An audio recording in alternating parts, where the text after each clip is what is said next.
नमस्कार.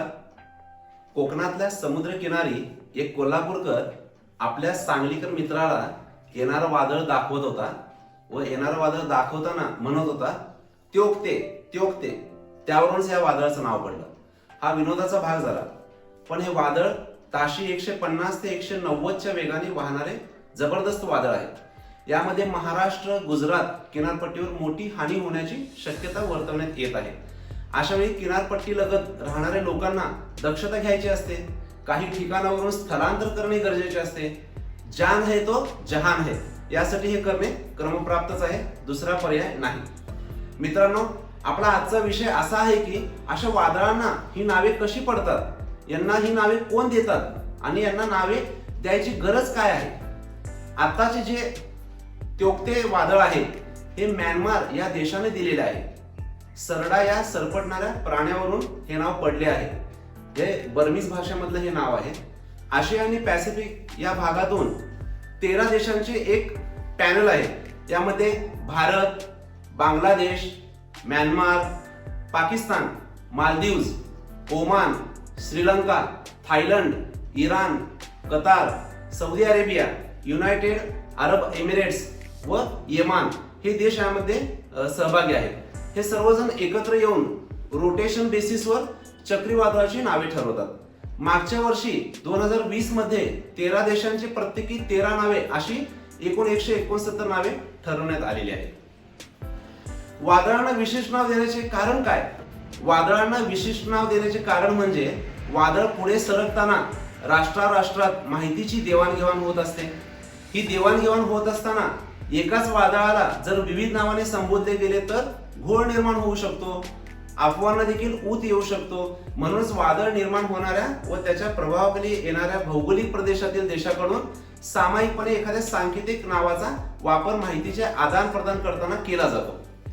भारताने 2004 साली उत्तर हिंदी महासागरात येणाऱ्या वादळांना नावे देऊन या परंपरेला सुरुवात केली.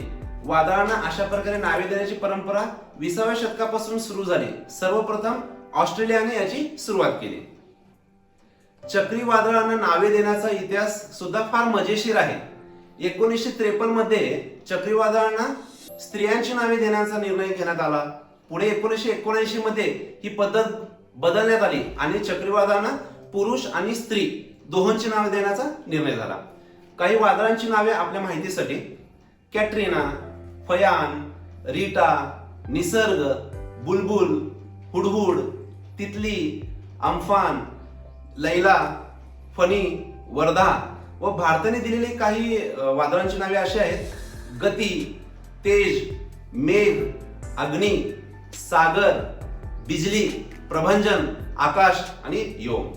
मित्रांनो, वादळांच्या नावांची एक लिस्ट तयार आहे, पण नक्की कधी या वादळांना नाव दिले जाते किंवा कधी डिक्लेअर केले जाते याबद्दल आपण थोडक्यात माहिती घेऊया. जेव्हा समुद्रामध्ये गोलाकार आकाराची हालचाल दिसू लागते आणि त्या ठिकाणी असणाऱ्या वाऱ्याचा वेग जेव्हा 60 किलोमीटर पर आवर म्हणजे ताशी 60 किलोमीटर इतका प्रचंड असतो, तेव्हा समुद्री वादळ येत असल्याचे हवामान खात्याच्या निदर्शनास येते. जेव्हा वाऱ्याचा वेग हा 120 किलोमीटर पर आवर पर्यंत वाढतो, तेव्हा समुद्री वादळाचे चक्रीवादळात रूपांतर होते. तेव्हा यादीनुसार चक्रीवादळाला नाव दिले जाते. महत्वाची माहिती अशी की ही नावांची यादी काही वर्षानंतर पुन्हा फिरवली जाते. यात एक लक्षात ठेवण्याची गोष्ट म्हणजे एखाद्या चक्रीवादळामुळे संपत्तीचे आणि जीवाचे काही नुकसान झाले तर त्या चक्रीवादळाचे नाव यादीतून कायमचे हद्दपार करण्यात येते.